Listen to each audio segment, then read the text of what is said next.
Բարև ձեզ հարգելի գործընկերներ, անկախ դիտորդ առաքելությունը առավոտվանից դիտորդությունը իրականացնում վաղաշաբաթ խորհրդացված համայնքի տեղական ինքնակառավարման մարմինների ընտրություններին, մեր դիտորդները առավոտվա ժամը 7-ից շրջում են ընտրական տեղամասերով, այս պայդրությամբ այցելել են շուրջ 40 ընտրական տեղամաս, հիմնական խնդիրները, որոնք որ արձանագրվել են հետևյալն են ընթացակարգային 3, վիճաբանության դեպք 2, ուրեմն ընտրողների կազմակերպված տեղաշարժ 3, ուրեմն միտումնավոր բաց քվեարկություն 1, ես այստեղ ուզում եմ ասեմ, որ բաց քվեարկության դեպքեր շատ են արձանագրվել, բայց մեկն է, որ դիտորդների կողմից գնահատվել է որպես միտումնավոր բաց, ոնց որ ինչ-որ մեկին ինչ-որ բան ցույց տալու համար եւ ոչ թե օրինակ կարգին չտիրապետելու կամ քվեարկցիկի հերթը շրջանցելու նպատակով։ Գտնվելու իրավունք չունեցող անձի կողմից տեղամասում գտնվելու մեկ դեպք սպառնալիքի, մեկ դեպք անգործության ընտրական հանձնաժողովի ղեկավարի, մեկ դեպք Գրանց Համատյանի էական թերություններով լրացման 4 դեպք եւ քվեարկության կտրոնի պայմանական ասենք ժամանակավոր հափշտակության, որտեղ հետո ընտրող վերադարձվեց մեկ դեպք, դա մենք քննարկում ենք արդյոք հանցագործության պարունակում է թե չէ, որոշվեց որ չենք գնահատում, որ հանցագործություն կար այդտեղ։ Ուրեմն ասեմ, որ երեկվա եւ այսօրվա մասով, ինչպես գիտեք, կա ընտրական օրենսգրքով սահմանված քարոզչության արգելքի կանոնակարգումներ եւ մենք հայտնաբերել ենք կարգի ակնհայտ խախտումներ, մասնավորապես Facebook սոցիալական ցանցում վճարվող գովազդ, որը շարունակվում է, այսինքն վճարվող գովազդի համար տրված ժամանակահատվածը ներառել է նաեւ այս արգելված լրության եւ քվեարկության օրը։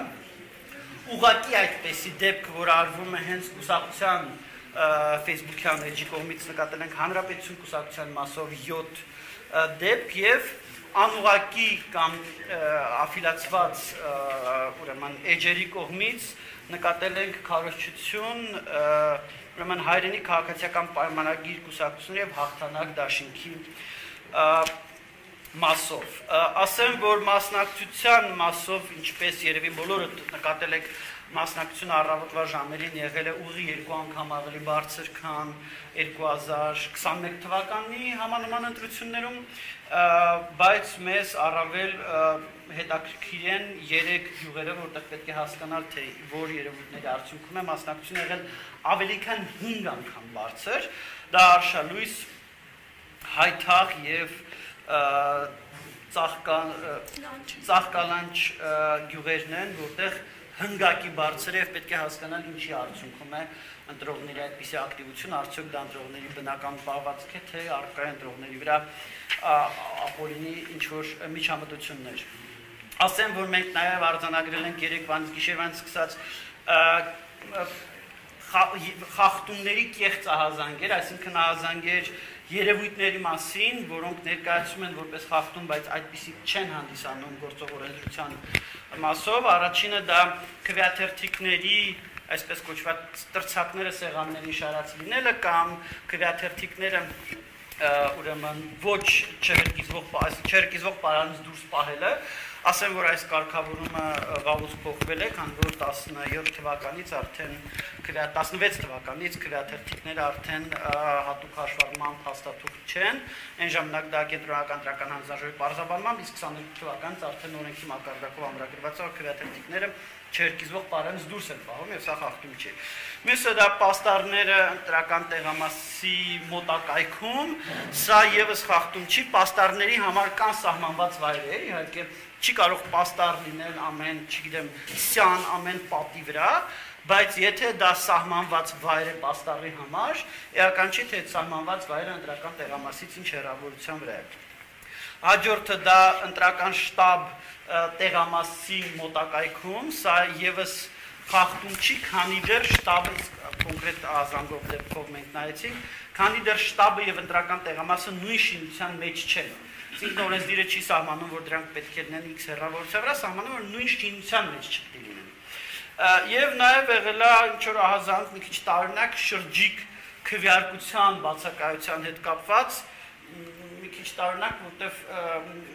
շրջիկ քվեարկության ինստիտուտ Հայաստանում չկա եւ ճիշտ ասած ես կարծում եմ, որ լավ է, որ չկա։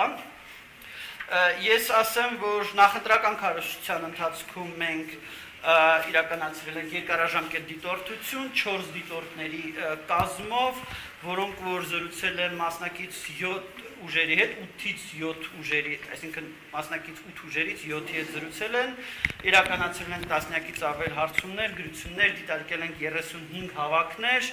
արձանագրել ենք 53 խախտում, որոնցից 45-ը պաստառների հետ կապված։ Նախընտրական քարոզչության ժամանակահատվածում հանցագործության մասին հաղորդումներ են ներկայացվել երկու հատ քրեական օրենսգրքի 441, այսինքն պաշտոնական դիրքի չարաշահման հոդվածով, մեկը վերաբերվում էր ուրեմն Դողս գյուղում ուրեմն տեղի ունեցած միջոցառմանը, մյուսը վերաբերվում էր ներողություն, մեկը վերաբերվում էր քրեական առաջին օրը պաստառների փակցմանը, երբ որ առերևույթ տեսնում ենք, որ համայնքապետարանի ուժերով են փակցվում քաղաքացիական պայմանագրի պաստառները,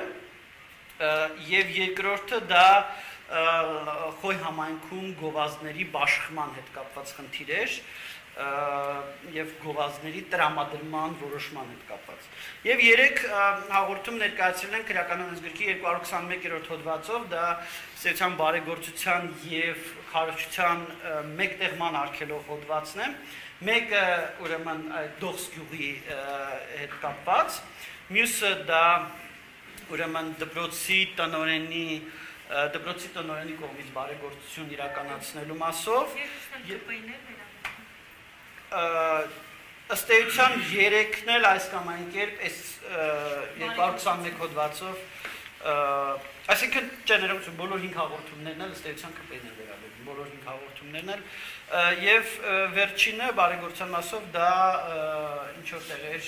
կանիկների վերանորոգման ահազանգեր են եղել եւ դրա հետ կապված ենք ներկայացրել ցավոք պետք է ասեմ որ ոչ բոլոր հաղորդումներով այս պահին կան հարուցված քրեական վարույթներ կա հաղորդում որը արդեն ստեցան 3 շաբաթ է ինչ սպասում ենք վարույթի քրեական վարույթին ասեմ որ նաեւ խնդրահարույց քվեարկության օրվա ընթացքում խնդրահարույց որպես երևույթ նկատել ենք դիտորդական առաքելություններից մեկի կողմից բաց քվեարկությունների դեպքերի այնպիսի նկարահանում, որը բացահայտում է ընտրողի կամ արտահայտությունը։ Ինչի մասին է խոսքը։ Այո, ինչի մասին է խոսքը, ընտրողը քվեախցիկում չի քվեարկում, ինչը իհարկե խախտում է եւ իհարկե վատ է, բայց դիտորդը դա ոչ թե այնպես է նկարում, որ զուտ փաստ է երևա, այլ դիտորդին նկարածի մեջ երևում է թե ընտրողը ում է քվեարկում։ Եվ դա խնդրահարույցա մեր համոզմունքն այն է, որ դիտորդը իհարկե պետք է նկարի եւ արձանագրի խախտման փաստը, բայց ոչ այնպես, որ երևա թե ընտրողը կադրում երևա թե ընտրողը ում է քվեարկում։ Ինչպես այդ դեպքի հետ կապված չնայած քանակական տվյալությունը, բայց մի քանի հատ կան, որում այդպիսիք նաև հրապարակված դեպքեր կան, հայակվի առաքելության միջում, որ նայեք, այնտեղ հրապարակված դեպքեր կան։ Ասեմ, որ քան դեռ խոսքը գնաց դիտորդական առաքելությունից, մենք, ինչպես նաև մեր գործընկեր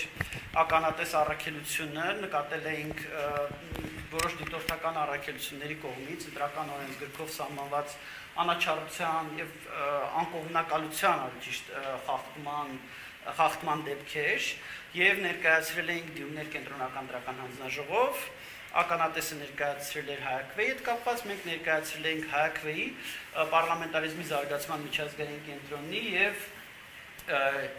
իրավունքի զարգացման Թաթոյան հիմնադրամի, եթե անվանումը ճիշտ հիշեցի հիմնադրամը, կարող է հիմա մի քիչ սխալում, այդ Թաթոյան, Արման Թաթոյանի ղեկավարած հիմնադրամի հետ կապված եւ մենք հավատացած ենք, որ հայակվեի եւ Թաթոյան հիմնադրամի դեպքում խախտումները այնպիսին են, որ պետք է հավատարմագրումը ուժը գործած ճանաչվի, իսկ իրավունքի զարգացման միջազգային կենտրոնի մասով 3 դիտորդների մասով էր խախտում եւ այդ դիտորդները պետք է ըստ էության դիտորդների ցուցակից հանվեն 3 այդ հարցը քննարկվում էր կենտրոնական դրական հանձնաժողովում եղել է այդ հանձնաժողովի պատմության մեջ թերևս ամենաերկար նիստը, որը տևել է 10 ժամ եւ 20 րոպե, եւ վերջապես գիշերվա ժամը 3-ից կենտրոնական դրական հանձնաժողովը որոշում կայացրեց, որ իրենք թեև փաստացի արձանագրեցին խախտումները, արձանագրեցին խնդիրները, արձանագրեցին խնդրահարույց պահվածքը, բայց ֆորմալ առումով հանձնաժողովը սահմանափակվեց հույս հայտնելով, որ դիտորդական առաքելությունները կվերացնեն իրենց իսկ իրականացրած խախտումները, ֆորմալ առումով խախտում չարձանագրեց եւ բնականաբար նաեւ ոչ մեկին դիտորդության իրավունքից չզրկեց, թեև հայաքվե առաքելության ներկայացուցիչները ասացին, որ իրենց այն ներկայացուցիչները, որոնք իրենց այն դիտորդները, որոնք որ արել են վիճակահարույց հայտարարությունները, այսօր ընտրական տեղամասեր չեն լինում։ Ըստ էության, եթե հակիրճ սա է այս պահի պատկերը։ Ես թույլ տվեք որոշ